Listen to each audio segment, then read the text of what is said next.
به بريئا দুটি পবিত্র মসজিদের তত্ত্বাবধানের জন্য জেনারেল অথরিটি জানিয়েছে নারী কর্মচারীরা কাবার গিলাফ পরিবর্তনে অংশ নেয়। গত রোববার এ সময় তারা সোনা ও রৌপ্য সুতো দিয়ে সজ্জিত কালো কাপড়ের গিলাফ বহন করে এক আনুষ্ঠানিক পরিবর্তনে অংশ নেয়। হজের পর এক বার্ষিক অনুষ্ঠানের অংশ হিসেবে প্রতি বছর কাবার গিলাফ পরিবর্তন করা হয়। ইসলামিক ক্যালেন্ডার অনুযায়ী এটি নতুন বছরে সংঘটিত হয়।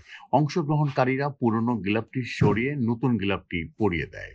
যদিও গিলাফ পরিবর্তনে নারী কর্মচারীদের ভূমিকা অনুষ্ঠানের প্রস্তুতিমূলক পর্যায়ে সীমাবদ্ধ ছিল, ইতিহাসে এটি প্রথম নারীরা এ ধরনের ধর্মীয় আচারে অংশগ্রহণ করলেন। সৌদি আরবের বিভিন্ন ক্ষেত্র এবং শিল্পে নারীদের অংশগ্রহণের সুযোগ দানের মধ্যে কাবার গিলাফ পরিবর্তনে নারীদের অংশগ্রহণে আরেক ধাপ হিসেবে বিবেচিত হচ্ছে। به بريئا ثم